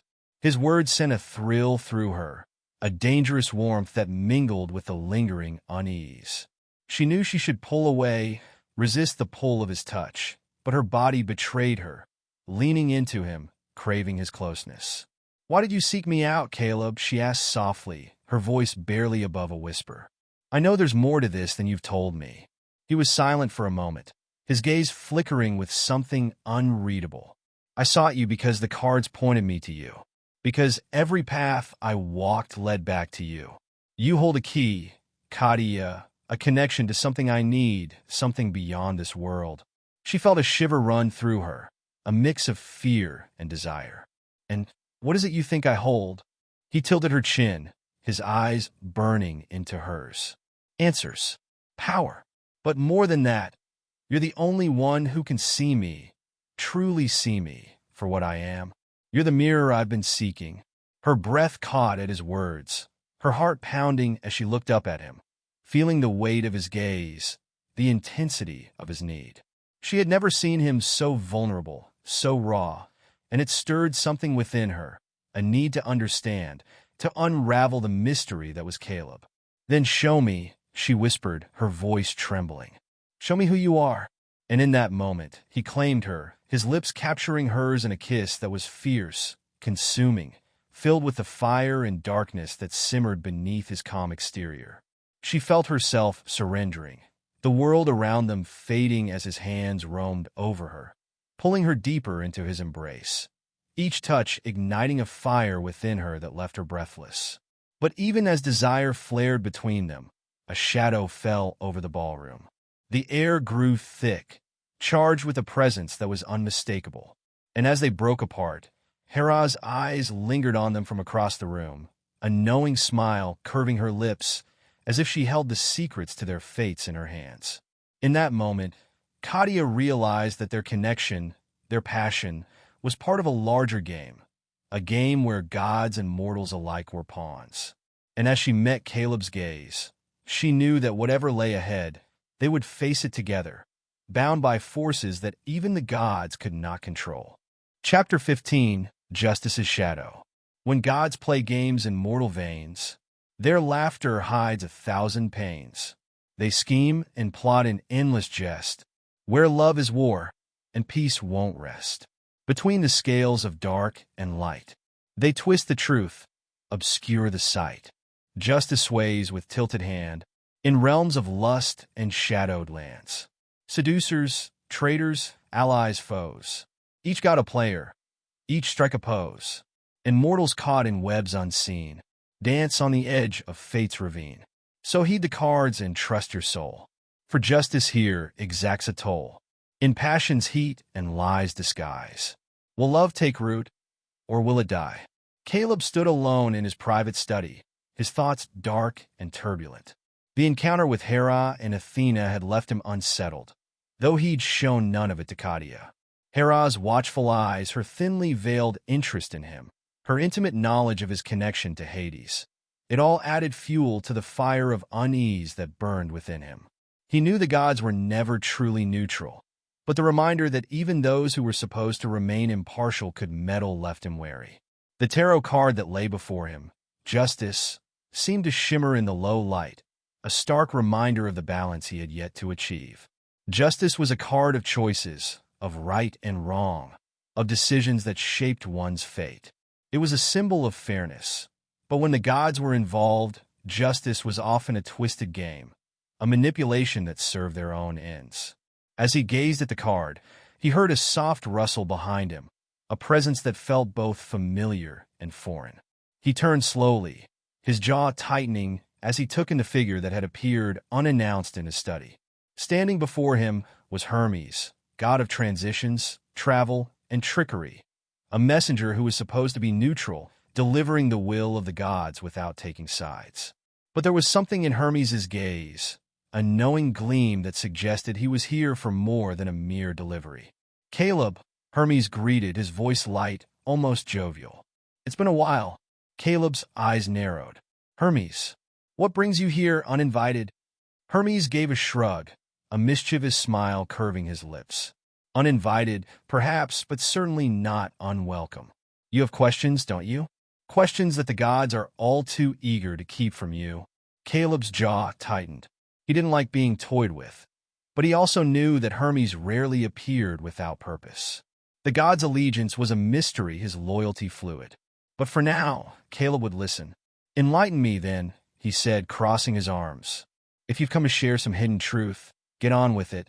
Hermes laughed softly, the sound both light-hearted and sinister. Oh, I will. But understand this. Truth is never as clean as you'd like it to be. You and Katya are bound by threads that stretch back further than you realize. In your pursuit of her, Caleb, it's not entirely your own. Caleb felt a flicker of irritation, his desire to control his fate clashing with the insinuation that he was being manipulated. I don't need anyone's permission to seek her out. Whatever connection we share, it's mine to command. Hermes arched an eyebrow, his smirk widening. Is it? You've seen the way the gods hover around her. Athena. Even the fates can't seem to resist a visit. And you, a son of Hades, caught in their web. Don't you wonder why? Caleb's gaze darkened. He hated the idea that his desires, his motivations, might be influenced by something outside himself. He was no one's puppet, least of all the gods. And yet, Hermes's words held a dangerous allure, a whisper of knowledge he both feared and craved. What do you know, Hermes? He demanded, his voice low, dangerous. Hermes's smile faded, his expression turning serious. There is a prophecy, one that speaks of a balance restored, of light and dark united. The fates see it as destiny, something inevitable. But the gods, well, they see it as a threat. Katya holds the key to that balance, Caleb. And if you're not careful, you'll lose her to those who would use her for their own ends. The words struck him like a blow, each one sinking deep, leaving a bitter taste in his mouth. Katya was more than a woman, more than a partner in his world. She was something rare, something powerful. And he knew that he couldn't let her go, couldn't let her fall into the hands of those who would shape her destiny to their own designs. But as he considered Hermes' warning, he also felt a surge of possessive desire, a fierce need to protect what was his. Katya was his to understand, his to unveil, and if the gods wanted her, they would have to contend with him. "Why tell me this, Hermes?" Caleb asked, his voice a growl. "What do you gain?" Hermes shrugged, his smile enigmatic. "Oh, I'm just a messenger, and I enjoy watching the gods scramble as much as you do." With a wink, he faded, leaving Caleb alone with his thoughts and the justice card still lying on his desk, a reminder of the choice he faced, the decision that would shape his future, and Katya's. The following evening, Caleb invited Katya back to the estate, his mind still churning over Hermes' words, his need to solidify his place in her life more urgent than ever. She arrived with her usual grace, her presence igniting something dark and primal within him. But tonight, he would do more than just hold her. He would show her what she meant to him, what he could offer her, a life she could never walk away from. Their evening together was filled with subtle glances, quiet touches, and an energy that simmered between them, intense and undeniable. As they wandered through the rooms of his estate, past the artifacts and relics he had collected over years of travel and exploration, she couldn't help but feel a sense of awe. Each piece seemed to tell a story, each corner of his home filled with power and mystery. But it was his attention that held her captive, his gaze that seemed to pierce through her defenses, leaving her feeling both exposed and exhilarated. "Katya," he murmured, stopping in front of a towering painting of a figure cloaked in shadow. "Do you know why I sought you out?" She looked up at him, her heart racing. "Because you felt you could control me?" He gave a dark laugh, his fingers brushing her cheek, his touch sending shivers through her. "Control was never the goal. You are far too strong for that. No, I sought you because I saw in you something rare, something powerful. I thought you held answers to my own questions. But the truth is, Katya, you are the answer." The words hung between them, their weight sinking into her heart, stirring emotions she could barely understand. She had felt drawn to him, yes, but hearing him say that, hearing him acknowledge her power, her significance, left her breathless. "And what do you want from me, Caleb?" she whispered, her voice trembling. He leaned closer, his breath warm against her ear. "I want you to know your power, to see yourself as I see you. And I want you to know that you are mine, not as a possession, but as a partner, a force beside me that no god can touch." Before she could respond, his lips found hers, his kiss filled with an intensity that left her trembling. She felt his hands in her hair, his body pressed against hers, and she surrendered to him, lost in the sensation, in the fire that burned between them. But as their embrace deepened, as his hands traced the curves of her body, a sudden chill filled the air. The light in the room dimmed, and a figure materialized, its form cloaked in shadows. It was Hermes again, his expression grave, his gaze piercing. "You're playing a dangerous game, Caleb. Both of you. This connection, this passion, it's bound by more than mere desire." Katya pulled away, her heart racing as she looked between Caleb and Hermes, confusion and frustration building within her. "What does he mean, Caleb?" Caleb's gaze hardened, his jaw clenched. "It means the gods are still watching, still trying to meddle. But we don't have to play by their rules." Hermes tilted his head, a faint smile playing on his lips. "You can defy us if you wish. But know this, justice will be served, one way or another. And the scales will balance, no matter how much you fight it." With those words, Hermes vanished, leaving Caleb and Katya alone once more, the weight of his warning lingering in the air. Caleb's hands tightened around hers, his gaze fierce. "I won't let them take you from me, Katya," he whispered, his voice filled with raw conviction. "Not now, not ever." She looked up at him, her heart pounding with both fear and desire, her mind torn between the world she knew and the one he was offering. But as she met his gaze, she knew one thing for certain. She would walk this path, wherever it led, no matter the cost. For in the hands of the gods or in her own, she was bound to him, by fate, by choice, by something deeper than either could fully understand. And as they stood there, bound by passion and defiance. She felt the scales of justice tip, knowing that whatever lay ahead, they would face it together. Caleb's mind was a storm as he returned to his private study. The confrontation with Hera, Athena's calculating eyes, and now Hermes' cryptic warnings spinning through his thoughts. It was rare for Caleb to be shaken. He had crafted his life around control, the cold assurance that he held power over all in his world. Yet here he was, feeling a sense of unbidden vulnerability that only Katya seemed capable of drawing out of him. The tarot card Justice lay on his desk, the symbol of balance and consequence, the sword and scales emblazoned as a reminder of the precarious choices before him. The gods were watching, meddling, whispering at the edges of his thoughts, and he resented every second of their interference. He wasn't sure what the end game was, only that Katya was somehow central to it, and he was not about to let her be swept away by forces beyond his control. When Katya arrived, he felt the familiar pull of her presence, her warmth and strength amplifying his desire and his frustration. Tonight, he couldn't be patient. Tonight, he couldn't hold back the need to make her his, to claim her fully, to wrap himself around her until no god, no fate, could pry them apart. "Katya," he murmured as she entered, his voice a low, simmering heat that mirrored the fire within him.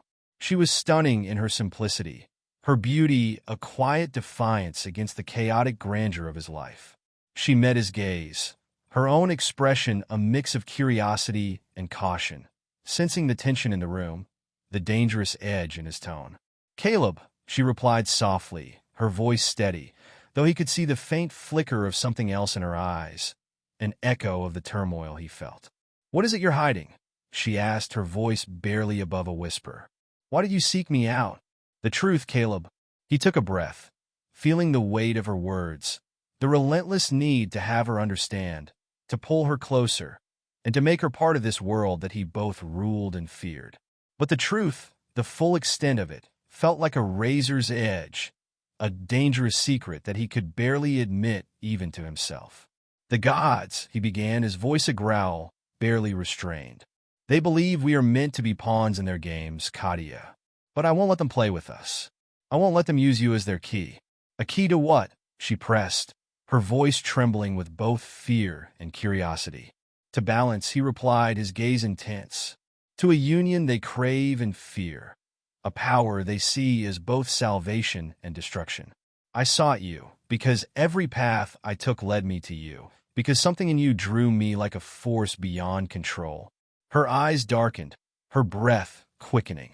She felt his need, his desperation, and it stirred something within her, a yearning she couldn't deny. Yet she couldn't simply surrender, not when there was so much left unsaid, so much he still hid from her. "You say that, yet I still don't know what it means," she whispered, her voice thick with emotion. "How am I supposed to believe you?" "Because I'm here," he replied, his voice a murmur, his hands reaching out to pull her close, his touch searing against her skin. "Because, Katya, I need you in ways I can't explain, and it terrifies me as much as it entices me." He lifted her face to his gaze locking with hers, filled with an intensity that left her breathless. "I don't want to control you," he whispered, his voice soft but fierce. "I want to show you what it is to feel, to burn, to surrender, to realize that this world, this power, is yours as much as mine." Her heart pounded as his words washed over her, a mixture of longing and fear, desire and defiance. She knew she was standing on the edge of something monumental, a path that once taken could never be undone. But as he leaned down, his lips brushing against hers, the world around them seemed to fade, leaving only the two of them, caught in a dance of power and need. His kiss was a claim, fierce and unyielding, his hands tracing her body with a possessive hunger that sent shivers through her. She felt herself yielding, her defenses crumbling as his touch left her breathless, her mind a haze of longing. And for a moment, she let herself be consumed, let herself surrender to the fire that had been smoldering between them since the moment they met. But as his hands moved over her, as his lips traced a path along her neck, a sudden chill filled the room, the temperature dropping as a familiar figure appeared in the shadows. They pulled apart, breathing heavily, their gazes snapping to the doorway where Hermes stood, his expression unreadable, his presence a reminder of the dark forces that hovered over them. "Interesting," Hermes drawled, his tone light, though his eyes held a dangerous glint. "I do love a well-timed interruption." Caleb's jaw tightened, his anger flaring as he stepped between Katya and Hermes, his gaze blazing with unspoken threats. "Hermes, you overstep." Hermes smirked, crossing his arms as he leaned casually against the doorframe. "Oh, I don't think so. You, of all people, should know that no one escapes the gods' attention. And certainly not when you're dabbling in matters that tip the scales of justice." Katya felt a chill run down her spine, the weight of Hermes's words sinking into her, filling her with an unease she couldn't shake. "What do you mean?" she asked, her voice steady despite the turmoil within her. Hermes looked at her, his gaze sharp, assessing. "You are no ordinary mortal, Katya. You are a bridge, a force that links two worlds, the light and the dark, the mortal and the divine. The fates have seen it, as have we. But the power you wield, the power you both share, is dangerous. And if you're not careful, you'll be used as pawns in a game that you cannot win." Caleb's hand tightened around hers, his gaze unyielding as he met Hermes's stare. "We are not pawns," he said, his voice low, filled with a dark promise. "And whatever the gods intend, we will not play by their rules." Hermes's smirk widened, his eyes glinting with amusement. "You may not have a choice, Caleb. You may defy the gods, but you cannot escape the threads of fate. Justice will come, whether you welcome it or not. And the scales, once tipped, cannot be returned." With a final, lingering glance, Hermes faded into the shadows, leaving Caleb and Katya alone once more, his words a haunting reminder of the path they had chosen, the balance they now held. As the silence settled, Caleb turned to her, his expression fierce, his gaze burning with a mixture of defiance and desire. "Whatever fate holds, I will protect you, Katya. I will not let them take you from me." Her heart pounded, her mind reeling from the weight of his words, the intensity in his gaze. She knew the road ahead was dangerous, filled with shadows and secrets, but as she looked into his eyes, she felt a fierce resolve building within her, a determination to face whatever came, no matter the cost. "Then we face it together," she whispered, her voice steady, her gaze unwavering. "No matter what the gods say, no matter what fate has planned." And as he pulled her close once more, their lips meeting in a kiss that was both a promise and a claim, she felt the weight of justice tip, knowing that whatever awaited them, they would walk this path as one, bound by fate, by choice, and by a love that burned with the fire of gods and mortals alike. Beneath the stars, the gods conspire. In webs of fate, of love, desire. Secrets lie in shadows deep, where lovers' vows and traitors creep. With tarot's call and passions high, they dance through truths the stars deny. Allies veiled in fire and stone, guide paths that neither walks alone. Chapter 16. The Tarot of Shadows. The night air was thick with mystery, as if every shadow held a secret.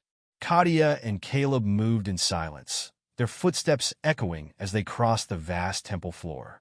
They had been led here by visions, whispers from the tarot that promised answers and revelations they both craved but feared.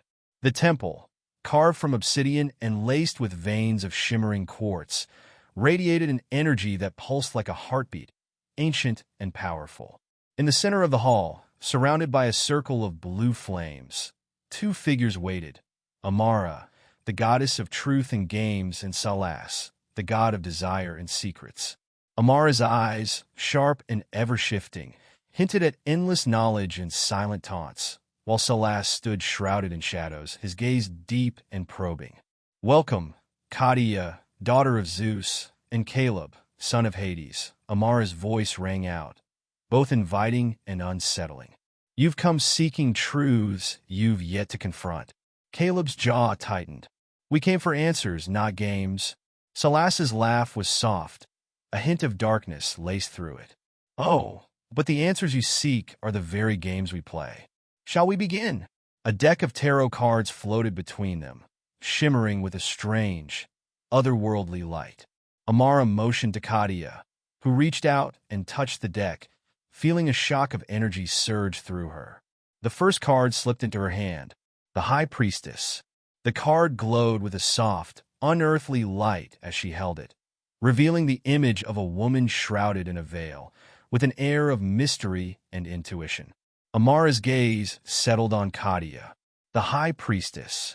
She holds secrets you've yet to uncover, powers within you kept hidden. Do you understand the depths of what you are, Katya? Katya braced herself, feeling the weight of the card's truth. I know who I am, she replied, her voice firm yet touched with uncertainty. Do you? Amara smirked. The gods have blessed you, yes, but you cling to a mortal view of power. True strength lies beyond the walls you've built around yourself. You will not survive this journey without embracing all that you are. Katya swallowed, sensing the challenge. The High Priestess demanded that she accept the unknown within herself, even the parts she'd kept locked away. This power had always frightened her, and yet it called to her now, daring her to embrace it. The Magician. The next card, the Magician, floated over to Caleb, the symbol of manifestation and control gleaming from its surface. Caleb's hand closed over it, feeling its cold weight. Salas's voice was low, almost mocking. The Magician, a fitting card for one who desires control. You, Caleb, seek to mold the world to your will, even the people you love. But tell me, what happens when mastery slips from your grasp? Caleb's eyes flickered, an inner struggle evident. I control what I must to protect those I care about. Salas leaned closer, his expression dark. Even at the cost of yourself? Control born from fear binds you more than it frees you. True power isn't wielded with a clenched fist. Caleb's fingers tightened around the card, his mind swirling with the possibility that Salas's words rang truer than he wished to admit. Was his need to protect Katya truly an act of love, or was it a desire to dominate his own fears? The Tower. A jolt of energy surged through the room as the next card, the Tower, flipped out on its own, catching both Katya and Caleb's attention. Flames around the temple flared, casting shadows that seemed to stretch and writhe. Amara's tone softened.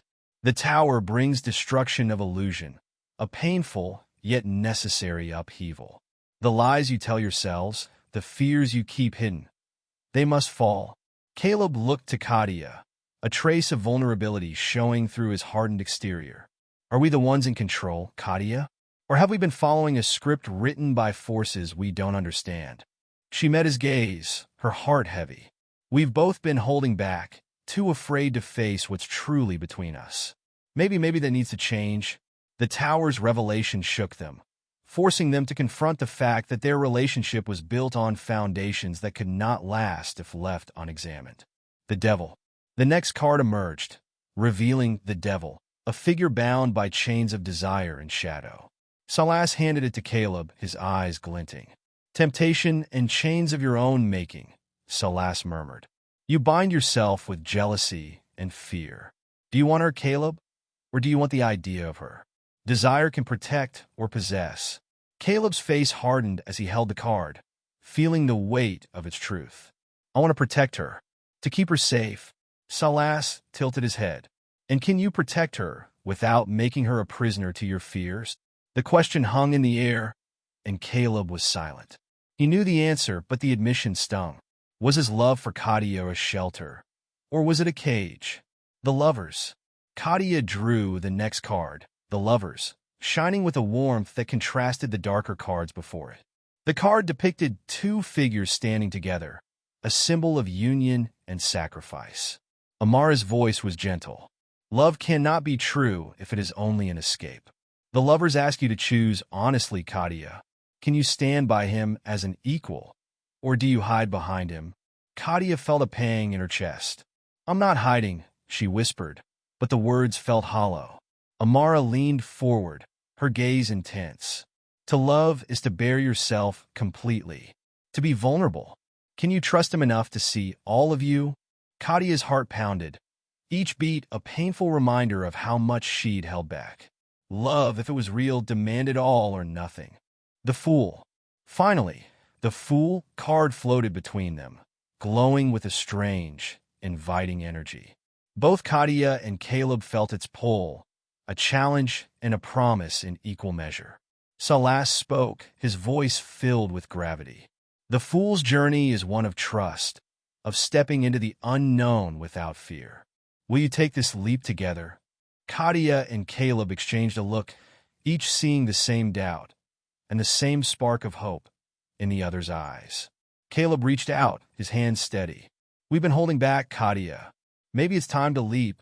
Katya placed her hand in his, a surge of courage filling her. Together, then, as they held the card, a rush of energy enveloped them, a sense of renewal and a terrifying freedom. They had both been guided here by forces beyond their control, but for the first time, they felt a glimmer of agency, a shared understanding that they could choose a new path. The flames flickered, dimming as Amara and Salas stepped back, watching with unreadable expressions. Amara spoke, her voice filled with finality. You have taken the first step into a new fate. The path before you is yours to carve. Salas's voice was softer. But remember, power without surrender is only a cage. Love without truth is only an illusion. Hold fast to your choices, and you may yet find a destiny greater than you know. With a final glance, the gods faded into shadows, leaving Katya and Caleb alone in the temple's silent vastness. They stood there, their hands still clasped, feeling the magnitude of what they had just experienced. Every card had peeled back a layer of themselves, exposing truths that they could no longer ignore. They understood now that their journey had never been about controlling each other or avoiding their fears. It was about confronting them together. In the stillness of the temple, Katya whispered, "We're in this together, aren't we?" Caleb nodded, his voice resolute. "Yes, and I'll face whatever comes, as long as you're with me." They left the temple hand in hand, stepping into the night with hearts heavier, yet somehow lighter, knowing they had finally taken control of their own fate. Chapter 17. Between Dream and Reality. Katya awoke with a start, a haze lingering over her thoughts, as if the remnants of a powerful dream still clung to her mind. The temple, the gods, the tarot, it had all felt so vivid, so disturbingly real. She rubbed her temples, trying to shake the feeling that part of her still stood in that dark, blue-flamed room, locked in a battle with truths she wasn't ready to confront. Yet, as her mind cleared, a part of her clung to the sensations, the weight of the tarot cards, the piercing gaze of Amara and Salas, and the warmth of Caleb's hand holding hers. She felt foolish. None of it had been real, right? Her eyes drifted to the bedside table, hoping for a sign, a tangible clue that would confirm or deny her doubts. But the table was empty. No cards, no marks, nothing that could prove that the gods themselves had spoken to her, warning her of the dangerous path she walked with Caleb. It was just a dream, she told herself. But the memory lingered, unsettling her. As she dressed, her frustration simmered just below the surface. She couldn't ignore the growing attraction she felt toward Caleb, a magnetic pull that made her want to trust him, even as her mind screamed to stay guarded. He was infuriating, possessive, and hid more shadows in his soul than anyone she had ever met. And yet, he had shown her glimpses of vulnerability, sparks of something genuine, something she found herself wanting to believe in. But how much of it is real? She thought bitterly. Am I just drawn to the mystery, to the danger? She shook her head. This had to be about more than just attraction. It was the weight of fate itself binding her to him, or so it felt. Yet, she couldn't shake the gnawing worry that if she let her guard down, she'd be giving Caleb the power to hurt her in ways she wasn't prepared to face. Caleb's perspective. In his room across the hall, Caleb sat by the window, watching the morning light stretch across the horizon. He couldn't stop thinking about the dream, the strange encounter with the gods, the feeling of his life unraveling in ways he hadn't foreseen. But what disturbed him more was Katya. The way she had looked at him in the dream, with a blend of doubt and determination that echoed her guarded stance in reality. It was maddening, this push and pull between them. He could feel her distrust, her hesitation, and he wanted nothing more than to break through her defenses, to make her see that they could be stronger together. Yet, deep down, he knew he was asking her for something she couldn't easily give: faith in him. And maybe, just maybe, he was as much afraid of her trusting him as he was desperate for it. She doesn't know what I'm capable of, he thought, a pang of guilt flickering beneath his resolve. If she did, she might never look at me the same way. But the thought of her slipping from his grasp was unbearable. He would have to play this carefully, to find a way to gain her trust without revealing the full depths of the darkness that lingered within him. The breakfast meeting. Later that morning, Katya entered the breakfast room, her face carefully neutral. Caleb was already seated, his gaze sharp as it settled on her, scanning her for any sign of how she'd slept or what she might remember. "Good morning," he greeted, his tone warm, but there was an edge to it, as if he too were still haunted by shadows of the night before. Katya forced a polite smile. "Morning." They began to eat in silence, the tension between them palpable, thickening with every passing moment. She hated that she found herself watching his hands as he reached for his coffee, noticing the way his fingers wrapped around the cup, steady and controlled. Everything about him seemed calculated, every movement smooth and deliberate. He was in every sense a man who knew how to get what he wanted. And yet here he was across from her, strangely quiet, as if he too were wrestling with words left unsaid. Finally, Caleb broke the silence. "Did you sleep well?" She hesitated, her eyes meeting his. I had strange dreams. About the gods, actually." She let out a soft, awkward laugh, hoping to make light of it, though her pulse quickened when she saw the flicker of something, recognition, in his eyes. "Dreams can be powerful," he replied smoothly. "Sometimes, they reveal what we don't want to confront in the waking world." Katya frowned, his words hitting too close to the mark. "Perhaps. Or maybe they just leave us more confused." Her voice held a bite, revealing more of her frustration than she intended. Caleb's gaze sharpened, his expression serious. "What's confusing you, Katya?" She took a breath, hesitating. Part of her wanted to open up, to let him see the vulnerability he seemed so intent on finding. But a larger part held back, wary. "You," she said finally, her voice softer. "Everything about you makes me question. Everything." Caleb's lips curved in a slight, almost amused smile. "And yet here you are, still sitting across from me. That tells me something." She bristled, irritated by his confidence. "Don't mistake my curiosity for trust, Caleb. I'm still here because I have my own reasons." His smile faded, replaced by a guarded look. "Fair enough. Trust isn't something that comes easily to either of us." He leaned forward, his gaze intense. "But I meant it when I said we're in this together. I want you to know that." Katya searched his face, her defenses wavering. The sincerity in his voice was hard to ignore, but she wouldn't let herself be swayed so easily. "Actions speak louder than words," she replied, though her voice lacked the usual bite. Caleb's expression shifted, his eyes glinting with a hint of mischief. "Well then, how about we take some action?" He leaned back, folding his hands casually. "There's somewhere I want to take you. A trip, if you will." "A trip?" She narrowed her eyes. "Where, exactly?" "That's for me to decide," he said, his tone firm yet playful. "Consider it part of our arrangement. You wanted my help, and this trip will give you the answers you're looking for." A spark of defiance flared in her chest. She didn't like the idea of being swept along by his whims, but she couldn't deny the pull of curiosity. Besides, she thought, if he thinks I'm going unprepared, he's sorely mistaken. She was Zeus's daughter, after all, and she would have more than a few tricks up her sleeve. "Fine," she replied, crossing her arms. "But let's get one thing straight. I'm not just tagging along like some helpless passenger. I'll go, but I'm in control of my decisions." Caleb's smile was both amused and approving. "I wouldn't expect anything less from you, Katya." As they finished their breakfast, she felt a strange mixture of anticipation and wariness. Caleb was testing her, that much was clear. But if he thought she'd let herself be led without question, He was in for a surprise. Katya's resolve. As she returned to her room to prepare for the journey, Katya began to gather her tools. Her tarot deck, a small vial of protective herbs, and a talisman her grandmother had given her. Something she rarely used but sensed might be needed. If this trip was meant to test her boundaries, she would be ready. Standing before the mirror, she took a final look at herself, determination settling in her eyes.